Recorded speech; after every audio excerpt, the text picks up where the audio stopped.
All right, today we're going to talk about how to burn off belly fat as fast as possible. And this video is for beginners, and I'm going to show you the basics of how to do it, but there's some very important details that you need to know. There's actually 5 vital and practical tips that you don't really find in books, and I've discovered these just with experience working with so many people for so many years. So I'm going to break it down. I'm going to make it very, very simple, because so many people get overwhelmed with all these details of how to do keto. It's overcomplicated, and some people just can't give up. So let me just show you the 5 most important things to focus on so you can be very, very successful right from the beginning and not end up where a lot of people end up, where they get this plateau and they just can't seem to get past a certain point. So it's always very, very important to learn from other people. And in this video, I just want you to get some very important things. You're going to have other questions. For those questions and additional details, I have a million videos you can watch later. But at least let's get started with the most important tips. Now, what is the goal of getting on a ketogenic plan? The goal is to bring your insulin levels as low as possible.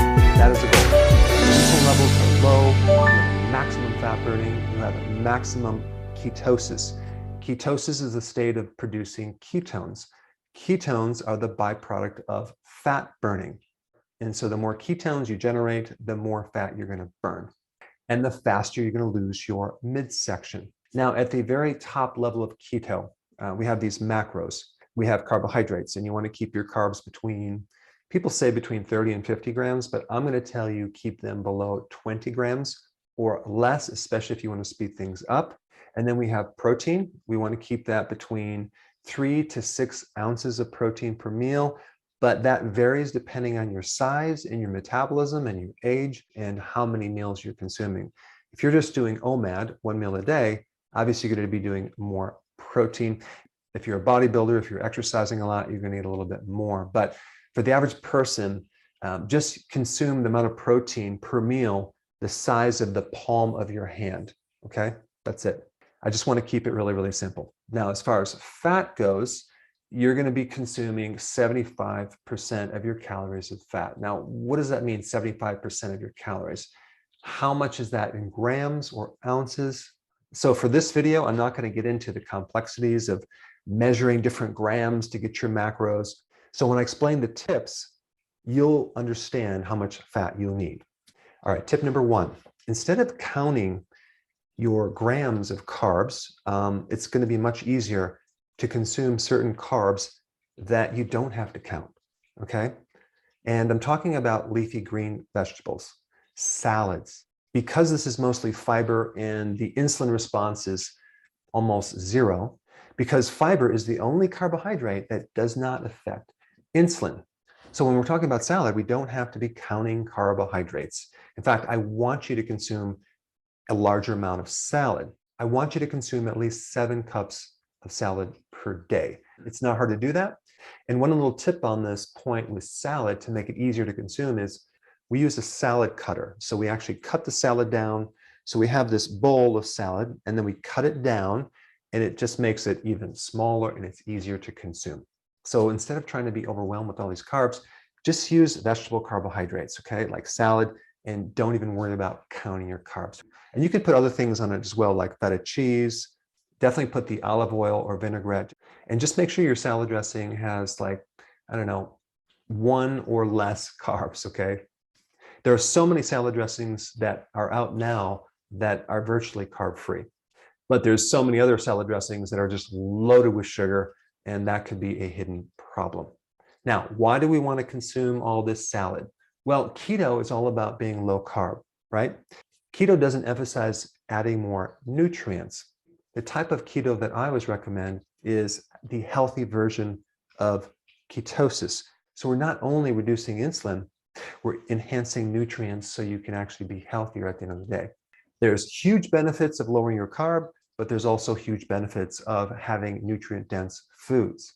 And the thing that salad has is it has a lot of potassium, it has a lot of magnesium, and it has a lot of vitamin C, in addition to other vitamins like vitamin K1 and folic acid, and it has a lot of phytonutrients, which are those things that go way beyond just the normal vitamins and minerals and trace minerals. But consuming this large amount of salad on a keto plan will give you these nutrients to prevent keto cramps in your calves. It can help prevent keto fatigue, keto flu, and it'll improve a condition called insulin resistance. So it'll help lower insulin even more, and it'll even give you energy. Now, as a side note, additional tip, I always recommend to do your salad first. If you do your salad first, you'll definitely not overeat your protein. If you eat your protein first and then your salad, I find a lot of people can't seem to consume that much salad after they eat the protein. Now, if you're having a hard time with doing that much salad, do what you can, and you can also enhance things with a good electrolyte powder. Now, I'm not biased of my own electrolyte powder, but I will say that it is the highest quality electrolyte on the market. So the tip number one is consume the salad at the beginning part of your meal. All right, number two, protein. There's a couple practical things about protein you need to know. First of all, maybe you want to start with the protein the size of the palm of your hand. And if you're a bigger person or a younger person, have more. And if you're an older person with a slower metabolism, have a little bit less. If you have too much protein, then you're going to find that you're going to feel sluggish, and that can slow down your ketosis as well. Now, the same goes with not enough protein. You can feel too tired because your body needs a certain amount of protein. Now, the key with protein is don't do low-fat protein. Find a protein that has the most fat. Fat normally comes with protein. And so if you're going to do a hamburger, which I actually eat a lot of hamburger, get the fattiest hamburger. If you're going to do fish, don't get the leanest fish. Do the salmon or even sardines. Both of them are high in fat, and that's going to be much better than the lean protein. If you're going to do chicken, don't just do the skinless chicken breasts. Do the parts of the chicken that have the skin and the fat. Now, why is that? Because when you consume lean protein, you stimulate insulin a little bit more than if it was fattier protein. In fact, the thing that stimulates insulin at a very high level is whey protein, because there's hardly any fat in whey. And that's the type of protein that I would not recommend. But the point is, try to get protein that comes with more fat. Pork has a lot more fat than other types of meat. If you do steak, try to eat the fat that normally comes with the steak. All right, that's tip number two. Now, tip number three is about fat. Now, if you're new to keto and you're just starting out, it's very important to increase the amount of fat at each meal. So that could be consuming more nuts. I like pecans, but you can do other types of nuts as well. You can do macadamia nuts. You have olives, avocado. You have more olive oil on your salad. You have MCT oil. But the question is, if you're eating all this fat, is that going to slow down weight loss? And the answer is yes, because the initial goal of the ketogenic plan is not necessarily to jump right into weight loss. It is to do this. And this is very, very important. So if you've checked out, just check back in right now and really pay attention to this next thing I'm going to tell you. It is very, very important to also do intermittent fasting with healthy keto. Now, why? Well, if you were to check your ketones, your blood ketones, and the scale goes up from 0 all the way up to like 7, it can go a little bit higher, but roughly there's a scale, right? If you do just keto without intermittent fasting, chances are you're not going to get above 1, 2, maybe 3, okay?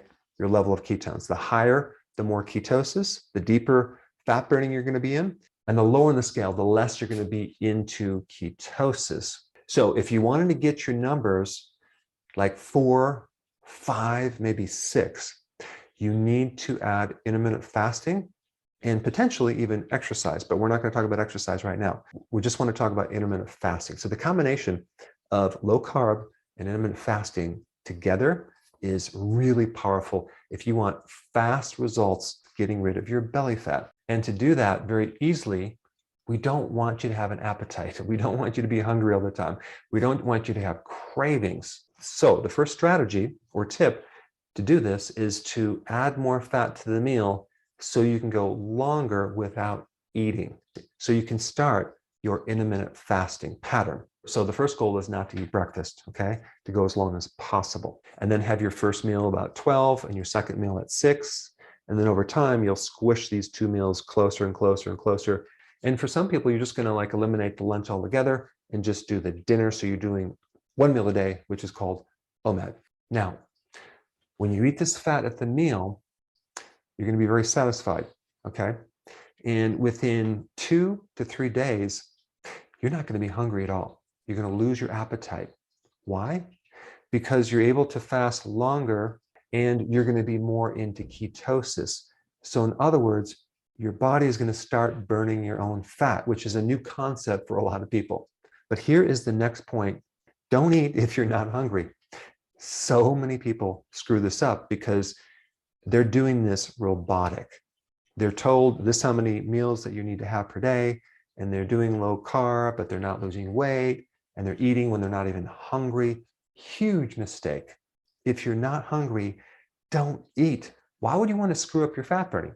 I mean, here you are, you finally lowered your carbs, your body is tapping into your fat, it's getting rid of the fat on your liver and your midsection, and your appetite is gone because you are eating when you're not eating, and then you eat a meal.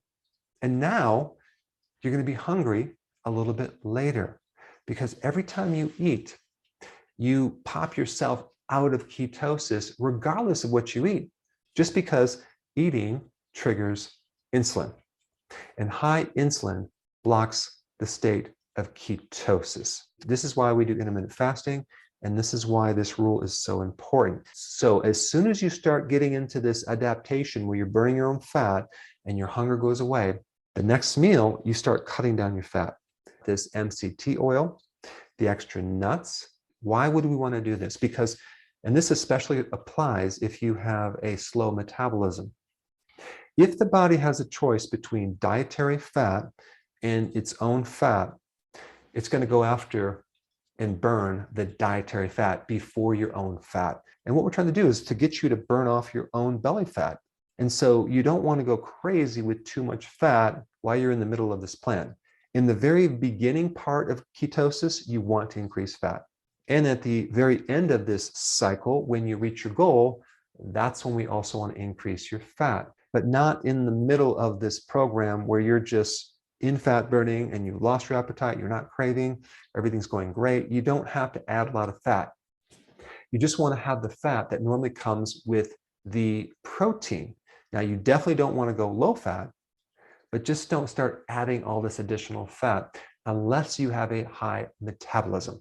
When you're doing intermittent fasting, when you're doing ketosis, it's very important to include all the nutrients that you need to prevent nutritional deficiencies, because you're no longer going to be doing 3 meals and snacks. And so if you're going to do 2 meals or 1 meal, it's a little more difficult to get your nutrients. And the fact that you're in ketosis means that you're going to be burning up different nutrients. The requirements of certain nutrients are going to be higher than they were before. So you're going to need more B vitamins, more electrolytes. One of the good sources of the B vitamins is nutritional yeast. And I'm not telling you you need to consume my nutritional yeast. You can do any type of nutritional yeast. Just make sure it's not fortified with synthetic vitamins. But the B vitamins are very, very important. Electrolytes are very important. And sea salt is very, very important. If you're not consuming extra sea salt, what's going to happen is you're going to feel weak. Make mental note of that and start adding more sea salt to your diet.